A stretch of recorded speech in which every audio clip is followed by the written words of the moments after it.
Some animals live on a schedule written into their bodies. When the seasons change, they leave and they don't stop until they reach a place thousands of miles away. No maps, no roads, just instinct and endurance. Join us for today's video. We're counting down 15 of the longest animal migrations. Number 15. The Leatherback Sea Turtle. The leatherback sea turtle is the largest turtle on Earth and one of the most wide-ranging travelers. Unlike most sea turtles that stay within relatively defined ocean basins, leatherbacks migrate across entire oceans, covering extraordinary distances that can exceed 10 to 12,000 miles round trip in a single year. These long journeys are part of their life cycle, connecting tropical nesting beaches to the rich feeding grounds in the cold northern waters. Female leatherbacks usually nest on warm sandy beaches in tropical regions like Trinidad, Suriname, or Gabon. After laying eggs, they return to the sea and begin their long migration toward colder, food-rich waters.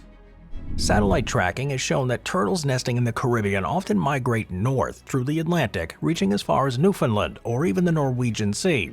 Similarly, those nesting in the western Pacific have been tracked traveling from Papua New Guinea all the way to the coast of California, a journey of more than 6,000 miles one way. What drives the migration is the turtle's unique diet. Leatherbacks primarily feed on jellyfish and other soft-bodied invertebrates that drift in the water. Unlike most reptiles, they can regulate their internal temperature, allowing them to forage in cold environments. Researchers have found that they follow ocean currents and jellyfish blooms, timing their movements to seasonal changes and food availability. They travel slowly but steadily, sometimes swimming more than 40 miles a day. These turtles navigate using a combination of magnetic cues, water temperature, and possibly memory of past routes. How they maintain this precise navigation across open ocean is an area of ongoing research. Some evidence suggests they can detect subtle variations in the Earth's magnetic field and use those differences to orient themselves, though this mechanism isn't yet fully understood. Leatherbacks must pass through areas of heavy fishing activity where they risk becoming entangled in nets or caught on long lines. They also do ingest floating plastic, mistaking them for jellyfish, which can block their digestive system. Conservation groups have identified key corridors like those off the U.S. Atlantic coast, and they've pushed for seasonal fishing restrictions to reduce accidental catches. Despite their incredible endurance, though, leatherbacks are now critically endangered in many parts of the world. Populations in the Pacific have fallen sharply over the past few decades, largely due to egg harvesting and bycatch. Those in the Atlantic remain more stable, but still face threats from habitat loss and pollution.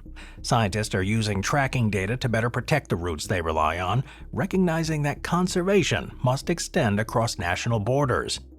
Leatherback's migration ranks among the longest known in the animal kingdom, rivaling that of many birds. Their journeys connect tropical and polar ecosystems in a way very few species do.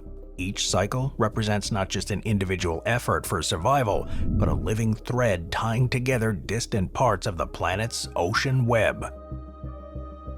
Number 14. The Humpback Whale. Humpback whales, they're famous for their haunting songs and spectacular breaching, but they're also among the longest distance travelers in the animal world. Each year, they migrate between cold, nutrient-rich feeding grounds near the poles and warm tropical or subtropical breeding areas closer to the equator. The round-trip journey often spans 10,000 miles, and in some cases, individual whales have been documented traveling nearly 16,000 miles in a single migration. Humpbacks feed during the summer in regions like Alaska, Antarctica, and the North Atlantic, where the cold waters teem with krill and small fish. As the winter approaches, they stop feeding and begin their long swim toward breeding grounds in warmer waters like Hawaii, Mexico, or Tonga. For this reason, the journey is reproductive. Calves cannot survive the frigid polar temperature, so mothers give birth and nurse in tropical waters. These migrations are remarkably consistent year after year. Individual whales often return to the same feeding and breeding sites, suggesting a strong navigational memory. Scientists believe humpbacks use a combination of magnetic orientation and cues from the sun and stars to maintain their course across open ocean. Satellite tagging and identification studies have revealed that populations separated by entire ocean basins still maintain distinct migratory paths, rarely crossing into each other's territories. What makes their journeys even more impressive is the energy demand. Adult humpbacks can weigh up to 40 tons and rely entirely on fat reserves built up during their feeding season to sustain them throughout the migration and breeding period. They fast for months, sometimes up to half a year, until they return to the rich polar waters. The distances vary by population. Whales migrating from Alaska to Hawaii cover roughly 3,000 miles each way. Those traveling from Antarctica to the breeding areas off Central America make one of the longest migrations, close to 8,000 miles one way. In 2011, researchers documented a female humpback moving from Brazil to Madagascar, a 6,200-mile crossing that set a new record for any mammal. During the migration, humpbacks are also known for their complex songs, low-frequency vocalizations that can travel for miles underwater. Males sing during the breeding season, and these songs evolve over time, spreading across populations like a form of cultural exchange. Scientists believe singing may help attract mates or establish dominance, though the full purpose is still debated. The long migrations have made them vulnerable to ship strikes, noise pollution, and entanglement in fishing gear. However, decades of protection have allowed many populations to rebound after the ban on commercial whaling. Today, in places like Hawaii and Australia, humpback whales have become symbols of ocean recovery, drawing eco-tourists from around the world to witness their seasonal return. Their journeys, crossing entire oceans on stored energy alone, are one of nature's greatest endurance feats. Year after year, these massive mammals navigate with amazing precision, linking the polar seas and tropical bays in a rhythm that has persisted for millions of years. Number 13. The Arctic Tern. The Arctic tern holds the undisputed record for the longest migration of any animal on Earth. This small seabird, weighing barely 100 grams, travels from its breeding grounds in the Arctic to the Antarctic and back again every single year. The full round-trip migration routinely exceeds over 40,000 kilometers, that's 25,000 miles, and some tracked individuals have covered more than 70,000 kilometers or 43,000 miles in a single year. Arctic terns breed during the northern summer in regions like Greenland, Iceland, Alaska, northern Canada, and Siberia.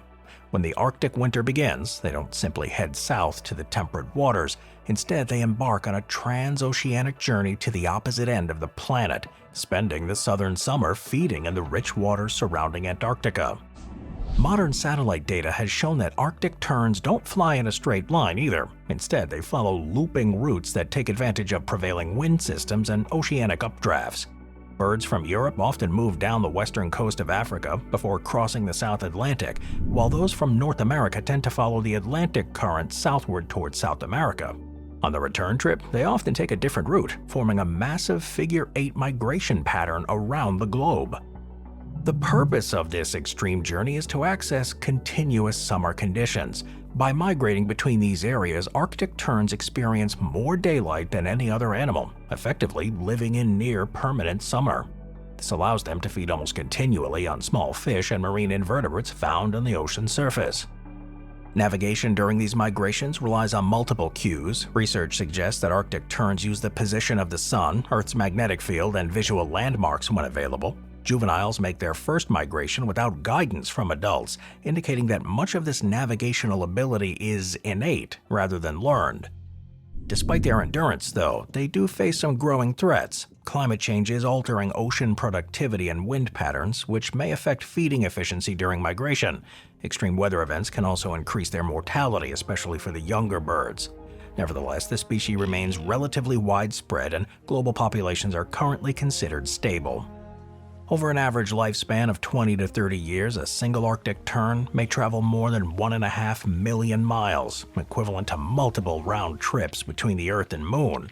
No other animal comes close to this, matching that cumulative distance. The migration's not just the longest on Earth, it's the longest repeated movement ever recorded in the natural world. Number 12. The Sooty shearwater. The Sooty shearwater. It's another seabird with a migration that spans nearly the entire planet, breeding primarily in the southern hemisphere, especially in New Zealand, southern Chile, and the Falkland Islands. This species migrates northward after breeding, traveling to feeding grounds in the North Pacific and North Atlantic. Satellite and geolocator studies have shown that sooty shearwaters regularly complete round-trip migrations of 60 to 65,000 kilometers. That's 37 to 40,000 miles each year. Some individuals follow a continuous circular route around the Pacific, making this one of the longest known migrations in terms of total distance. After breeding in New Zealand during the southern summer, sooty shearwaters head north across the Pacific, passing Japan and Alaska before reaching the areas near the Bering Sea and Gulf of Alaska. Others continue along the west coast of North America as far south as California. When the northern winter begins, they reverse direction, returning south along a different path that completes a massive loop. Their migration strategy is tightly linked to the ocean productivity. Sooty shearwaters feed on small fish, squid, and krill, targeting areas where cold, nutrient-rich water rises to the surface.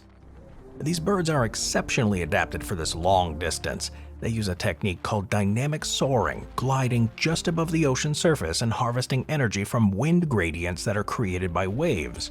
This allows them to travel huge distances with minimal flapping, conserving energy over weeks or even months at sea. They rarely land except to breed, meaning their survival depends on stable ecosystems. Changes in ocean temperature, overfishing, and plastic pollution have all been identified as a growing threat. Historically, they were harvested in large numbers in New Zealand, where chicks are still traditionally collected in regulated, sustainable ways by Maori communities. While populations remain large overall, long-term monitoring indicates declines in some regions, particularly in the North Pacific, likely tied to climate-driven changes in prey availability. The migration of the sooty shearwater is less famous than that of the Arctic tern, but in terms of raw distance, it ranks among the longest ever recorded. Their endless oceanic circuit connects hemispheres, ecosystems, and seasons in one continuous planet-spanning journey. Number 11. The bar-tailed godwit. The bar-tailed godwit holds the record for the longest non-stop migration flight ever reliably documented. Unlike species that migrate in stages, this shorebird completes extreme journeys in a single continuous flight without feeding, resting, or stopping.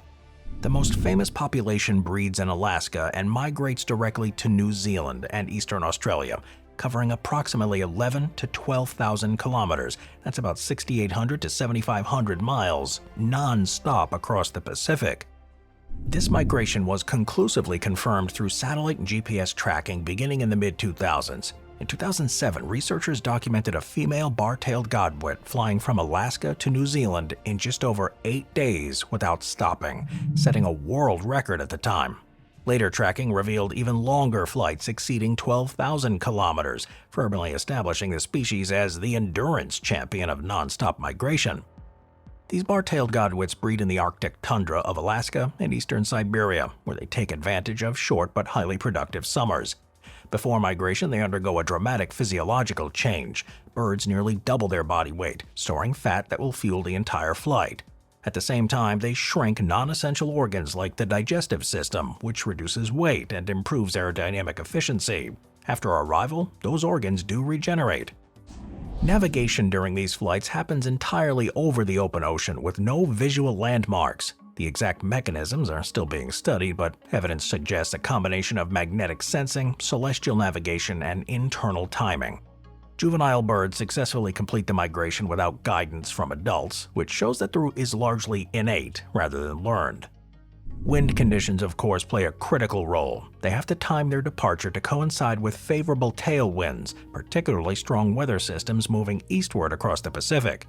Even so, the journey leaves no margin for error. A bird forced to divert or encounter prolonged headwinds would likely exhaust its energy reserves before reaching land. After arriving in New Zealand or Australia, the birds spend the summer feeding intensively in estuaries and coastal mudflats. In the spring, they migrate back north, but this return journey usually happens in stages, with stopovers in East Asia. The southbound flight, though, remains one of the most extreme segments of their annual cycle. Their migration is remarkable, not because it spans the most total distance over a year, but because it represents the longest known continuous flight by any animal. It remains one of the clearest examples of how far biological endurance can be pushed without technology. Number 10. The caribou. Caribou, known as reindeer in Eurasia, undertake the longest terrestrial migration of any land mammal. Certain North American herds travel up to 1,300 kilometers or 800 miles one way, resulting in annual migrations that exceed over 2,500 kilometers or about 1,550 miles. These movements are not occasional dispersals, but predictable large-scale seasonal migrations involving tens of thousands of animals. The most studied long-distance migrants include the western Arctic and Bathurst herds. These caribou spend winters in boreal forests or tundra forest transition zones where snow conditions allow the access to lichens. In spring, they migrate north to calving grounds on Arctic coastal plains, timing their arrival to coincide with peak plant growth and reduced predator presence. Unlike birds or marine animals, caribou migrations are constrained by physical geography. Rivers, mountain ranges, sea ice, and human infrastructure all influence their routes. Despite this, though, herds maintain remarkably consistent paths across generations. The purpose of the migration is survival. Calving grounds are chosen for their open terrain, which reduces ambush opportunities for predators like wolves and bears. Summer ranges also provide abundant vegetation that allows females to recover body condition while nursing calves. As winter approaches, the caribou move south again to areas with shallower snow and more accessible forage. They appear to rely on memory, landscape cues, and possibly magnetic orientation, though the latter remains uncertain. Young calves follow their mothers during the first migration, learning the routes that they'll later repeat independently. Disruption of these routes can have long-term consequences, as caribou show strong fidelity to traditional paths and calving sites. Many herds have experienced severe population declines over the past several decades. While causes vary by region, habitat fragmentation and climate-driven environmental change are consistently identified as a major factor. Conservation efforts increasingly are focusing on protecting the entire migratory corridor rather than isolated habitats. But among land animals, no other species moves comparable numbers of individuals across such huge distances each year. Caribou migrations remain one of the last great large-scale terrestrial movements on Earth, connecting forests, tundra, rivers, and coastlines in a continuous cycle. Number 9. The monarch butterfly. The monarch butterfly completes one of the longest and most complex insect migrations on Earth.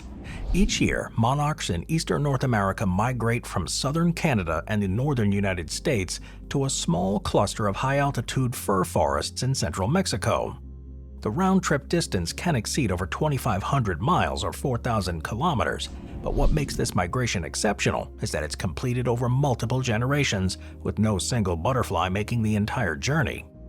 The southbound migration begins in late summer and early autumn. Monarchs born during this period enter a unique physiological state known as reproductive diapause. Unlike earlier generations that live only a few weeks, these super-generation butterflies can live 6 to 8 months, long enough to complete the entire journey south. They travel in stages, stopping to feed on nectar along the way, and are strongly influenced by temperature, daylight, and wind conditions. Monarchs use a sun compass, adjusting their flight angle throughout the day based on the sun's position, while an internal circadian clock helps maintain the direction. They also appear to sense the Earth's magnetic field, particularly when the skies are overcast. How monarchs locate the same mountain forest they have never visited before is still not fully understood, and researchers acknowledge some uncertainty about the exact cues involved. Upon arrival in central Mexico, monarchs cluster by the millions on fir trees, conserving energy through the winter. These overwintering sites occupy a very small area, making them critically important. In the late winter and early spring, the butterflies mate and begin the northward migration. The original migrants die along the way, laying eggs on milkwood plants in the southern United States. It typically takes about 3 to 4 generations for monarchs to recolonize their northern breeding range. The final generation born in the late summer then repeats the long southbound journey, completing the cycle. The loss of milkweed due to agricultural practices has reduced breeding habitat across much of North America. Logging and some climate-related stress threaten the overwintering forests in Mexico, while extreme weather events increasingly disrupt their timing. Long-term monitoring shows significant population declines, though year-to-year numbers are fluctuating wildly. Despite those challenges, though, the monarch is one of the clearest examples of long-distance migration in insects. The journey spans a continent, links ecosystems thousands of kilometers apart, and it depends on precise timing across generations. No other butterfly migration of comparable distance has been as thoroughly documented. Number 8. The gray whale. The gray whale undertakes the longest known migration of any mammal, with an annual round-trip distance reaching about 15 to 20,000 kilometers. That's 9,300 to over 12,000 miles. These whales travel along the Pacific coast between Arctic feeding grounds and warm water breeding lagoons off Mexico. Gray whales spend the summer feeding in the shallow waters of the Arctic and subarctic, particularly in the Chukchi and Bering Seas. There, they feed by suctioning sediment from the sea floor and filtering out amphipods and other small invertebrates. As the winter approaches and sea ice expands, the whales begin migrating south. Their destination is a small number of protected lagoons along the Baja California peninsula. These warm, shallow waters provide a safer environment for giving birth and nursing the calves, which lack the thick blubber needed to survive the Arctic temperature. Unlike many deep ocean whales, gray whales migrate close to shore, often within a few kilometers of the coastline. This has made their migration one of the most observable large animal movements in the world. Individual whales can be tracked visually as they pass headlands and bays, sometimes resting briefly near the coast. The northbound journey back peaks in the spring and early summer. Some individuals make brief feeding stops along the way, but the majority rely on stored energy until they reach the Arctic feeding ground. Navigation likely relies on a combination of coastal landmarks, water temperature gradients, and magnetic cues. Gray whales show strong site fidelity, returning to the same breeding lagoons and feeding areas, and calves learn the migratory routes by traveling alongside their mothers during their first year. Gray whales were once heavily exploited by commercial whaling and were driven close to extinction in the eastern Pacific. Following international protection, populations rebounded significantly, and they're now considered one of the most successful whale conservation recoveries. However, recent years have seen unusual mortality events, with starvation linked to changes in Arctic feeding conditions.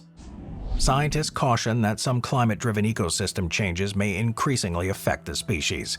But the gray whale migration stands out for its length. Every year, these animals travel nearly the entire eastern Pacific coastline, connecting Arctic and subtropical ecosystems in a single, continuous movement, unmatched by any other mammal. Moving on to number 7, the Great Wildebeest Migration. The wildebeest migration across East Africa is the largest and most visible terrestrial migration on the planet. Each year, roughly 1.2 to 1.5 million wildebeest, along with hundreds of thousands of zebras and gazelles, move in a continuous circuit across northern Tanzania and southwestern Kenya.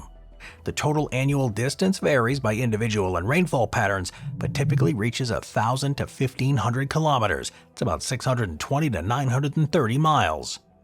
This migration is driven almost entirely by rainfall and grass growth. The wildebeest depend on short, nutrient-rich grasses that appear after seasonal rains. As grazing areas are exhausted, the herds move on. The route's not a straight line either, and it doesn't happen on fixed dates. Instead, it's a constantly shifting loop that responds to changing conditions across the Serengeti ecosystem. The cycle usually begins in the southern Serengeti plains, where females give birth during a tightly synchronized calving season. Hundreds of thousands of calves are born within a few weeks, overwhelming predators through sheer number.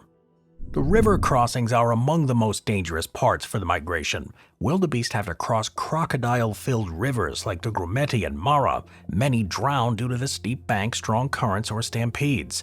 Yet the migration continues, regardless of the loss. Navigation appears to rely on a combination of memory, scent, and environmental awareness. While no single individual leads, the collective movement of the herd maintains a coherent route that's likely been used for thousands of years. Fences, roads, and agricultural expansion can block traditional routes, preventing access to grazing or water. Climate change has also altered rainfall timing, increasing the risk of drought or mismatched food availability. Although the wildebeest migration is shorter than many bird migrations, it is unmatched among land animals. Nutrient cycling, predator populations, and grassland health across the region all depend on this movement continuing uninterrupted. Number 6. The Sockeye salmon. The Sockeye salmon undertakes one of the longest and most physically demanding migrations of any fish. Born in freshwater lakes and rivers, sockeye migrate to the ocean where they spend several years feeding, before returning to spawn. Some populations travel over 4,000 kilometers, that's about 2,500 miles round trip, including the upstream journeys against powerful currents. One of the longest documented migrations happens in the Fraser River system in western Canada. Sockeye entering the Pacific Ocean migrate widely across the North Pacific, then return to the river and swim upstream for hundreds of kilometers. Some populations continue on into interior lakes in British Columbia, climbing thousands of feet in elevation, navigating rapids, waterfalls, and narrow channels. Once the sockeye leave the ocean and they enter freshwater, they stop feeding completely. Every movement upstream draws on fat reserves accumulated during years at sea. By the time spawning's complete, the fish are physically exhausted and die shortly afterwards. Navigation is based largely on olfactory memory. As juveniles, the sockeye imprint on the chemical signature of their natal streams. Years later, they use this scent to locate the exact river, and often the exact lake or tributary where they were born. Timing is critical. The water temperature here strongly affects survival, as warmer water increases the metabolic stress and reduces oxygen. After spawning, their bodies decompose and release marine-derived nutrients into the fresh water and the forest ecosystem. Those nutrients support insects, birds, mammals, and even tree growth far away from the ocean. The entire river ecosystem depends on this annual nutrient phase. Sockeye populations vary widely. Some runs remain healthy, while others have declined due to dams, habitat degradation, overfishing, and warming rivers.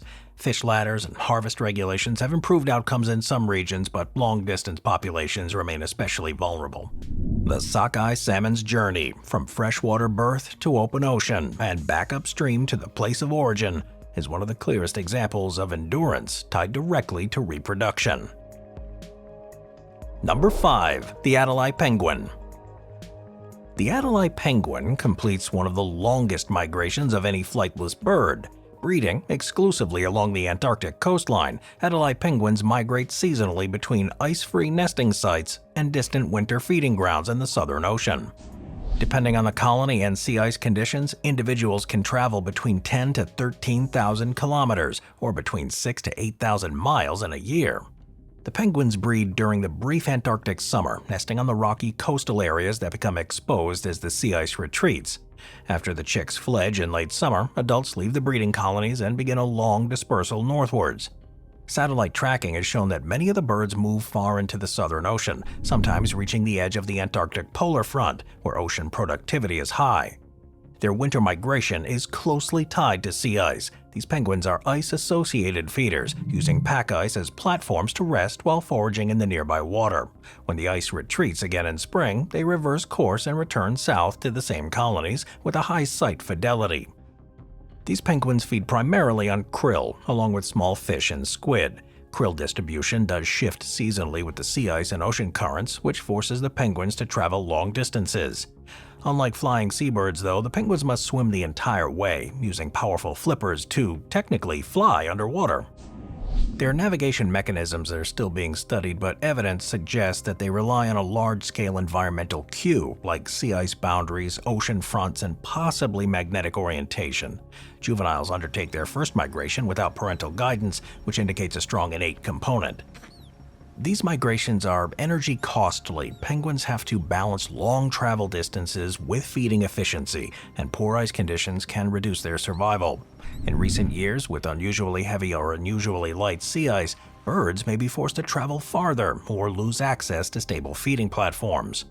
And although the penguins don't migrate between hemispheres like some birds, the total distance they cover annually rivals that of many flying species. Their migration represents one of the longest known movements by a flightless mammal, linking Antarctic land, sea ice, and open ocean in a tightly synchronized seasonal cycle. Number 4. The European eel. The European eel undertakes a long and mysterious migration. Born in the open Atlantic, European eels migrate as larvae to rivers, lakes, and estuaries across Europe and North Africa. Years later, they reverse the journey, swimming thousands of kilometers back to their spawning grounds in the Sargasso Sea, completing a round-trip migration that can exceed 6,000 kilometers or 3,700 miles. European eels begin life as a transparent leaf-shaped larva. These larvae drift from the Sargasso Sea towards Europe on ocean currents, which is a journey that can take over a year. Upon reaching coastal waters, they then transform into glass eels and migrate into freshwater or coastal habitats, where they may live for 10 to up to 30 years. When eels reach their sexual maturity, they undergo a dramatic transformation into silver eels and begin their spawning migration. They leave rivers and lakes, move downstream to the sea, then swim continuously across the Atlantic towards the Sargasso Sea. Unlike salmon, they don't stop to feed during this journey, and the exact route taken remains uncertain. But because they migrate through deep ocean water, direct observation is limited. Tagging studies and lab research suggest they use a combination of ocean currents and possibly temperature gradients to navigate, and no adult European eel has ever been directly observed spawning, but larval distribution strongly confirm the Sargasso Sea is the breeding area.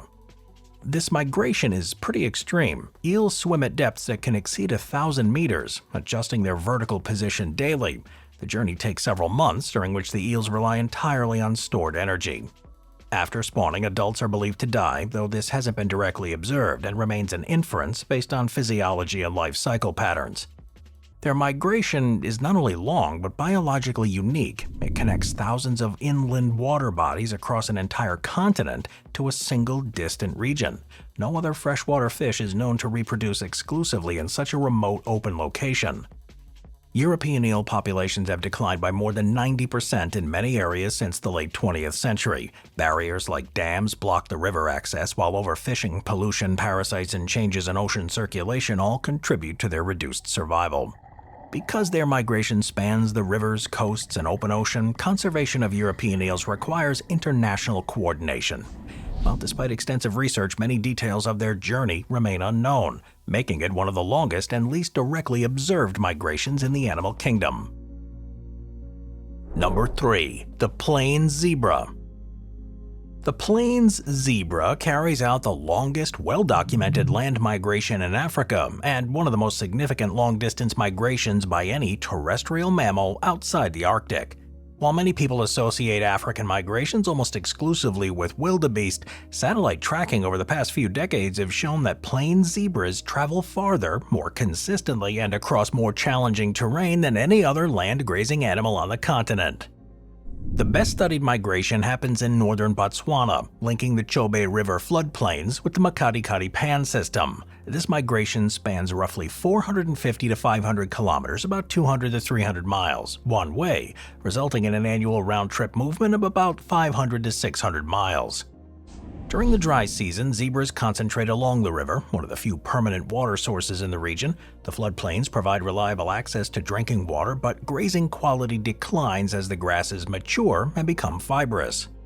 As soon as the rainy season begins, often triggered by storms, zebras begin moving south towards the surrounding grassland. The destination isn't random. In Chai Pan, a fossil lake bed that transforms rapidly after rain produces short, mineral-rich grasses that are particularly valuable for zebra. The timing of the migration is closely tied to the rainfall. In some years, zebras begin moving as early as November. In others, the migration may be delayed a few weeks if the rain fails, and GPS collar data shows that individuals often pause, reverse direction, or detour around obstacles, but the overall direction remains consistent. Navigation appears to rely on long-term spatial memory and environmental cues rather than leadership or a rigid herd structure. There's no single leading group. Instead, small herds and family units move independently, but in the same general direction. Predation pressure is constant throughout the journey. Lions, hyenas, and wild dogs track zebra movements, particularly near the water. However, migration reduces overall predation risk by preventing prolonged exposure in any single area. The constant movement also limits parasite buildup and overgrazing, improving their long-term survival. Scientific discoveries came in the early 2000s through satellite coloring studies, which revealed the full extent of their movements. These findings overturned the long-held assumption that Africa's longest land migrations were limited to wildebeest. In fact, zebras travel farther than any other African ungulate for which high-resolution tracking data exist. The plains zebra migration stands out not because it involves the greatest number of animals, but because it represents the longest confirmed, repeated overland migration by a large land mammal in Africa. In a world where migration routes are increasingly fragmented, the zebra's journey is a biological achievement and a conservation warning. Number 2. The red knot. The red knot. It carries one of the longest, most demanding, and most tightly constrained migrations of any bird. Across different subspecies, red knots migrate between high Arctic breeding grounds and distant wintering areas that can include southern South America, West Africa, and Australia. Depending on the population, the annual round-trip distance ranges from roughly 15 to more than 30,000 kilometers. It's about 9,300 to over 18,000 miles. These journeys are not only long, they're unforgiving. Red knots depend on a number of small, specific sites at very specific times, and failure at any point can mean the difference between life and death. Nesting takes place in open, sparsely vegetated areas where snow melts early enough to allow the insects to emerge. The birds have to complete breeding, chick rearing, and molting within a matter of weeks before the conditions deteriorate.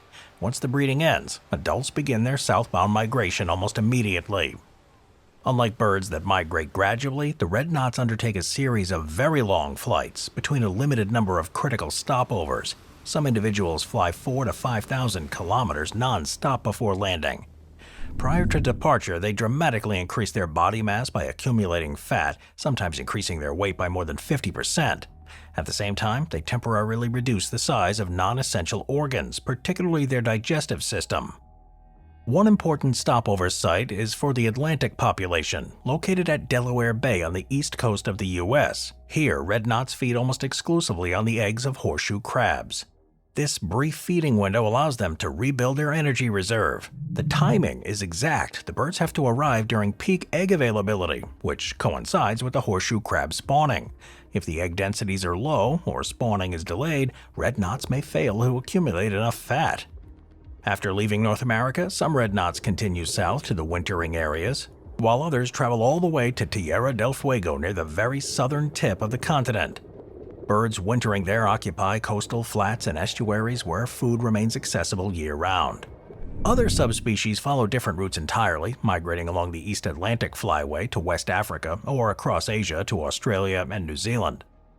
Their navigation relies on multiple systems. Research supports the use of Earth's magnetic field, celestial cues, and internal timing mechanisms. Juvenile birds are capable of completing the migration on their first attempt, showing that much of the route is genetically programmed rather than learned.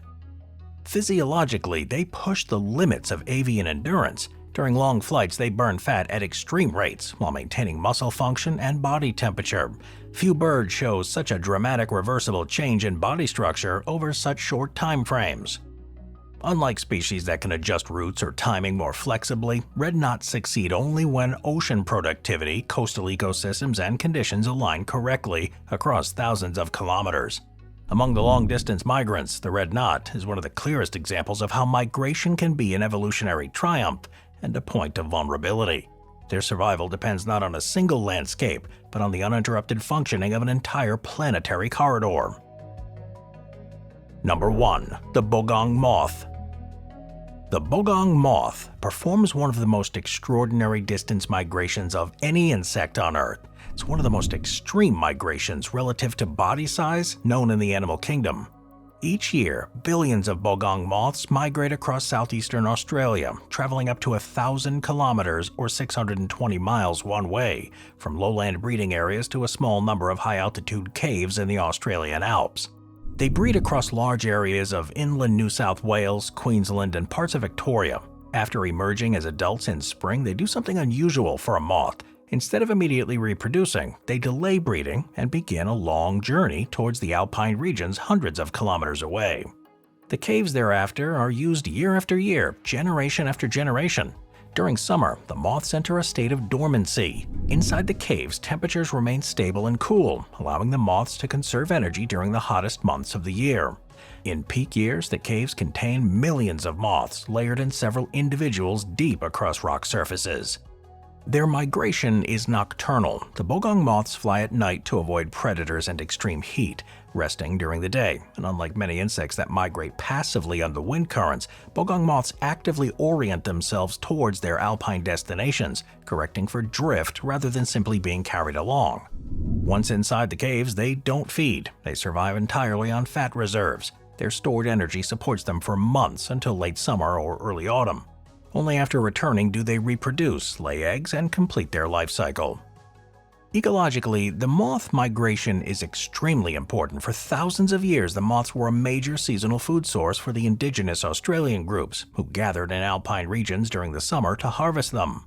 The moths transport nutrients from lowland agricultural and grassland regions into the fragile alpine ecosystem, where their bodies contribute nitrogen and phosphorus to otherwise nutrient-poor soil. In recent decades, the moth populations have declined sharply. Severe droughts, changes in agricultural practices, light pollution have all been implicated.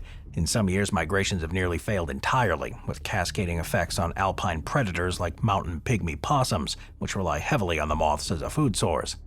Despite the pressures, though, the Bogong moth remains one of the clearest examples of a true long-distance insect migrator, involving precise navigation and consistent use of specific destinations. Among animals capable of powered flight, few show such a dramatic contrast between size and distance traveled. The Bogong's moth journey is one of the most extreme migrations ever documented. It's a continent-spanning movement carried out by an animal small enough to fit on a fingertip.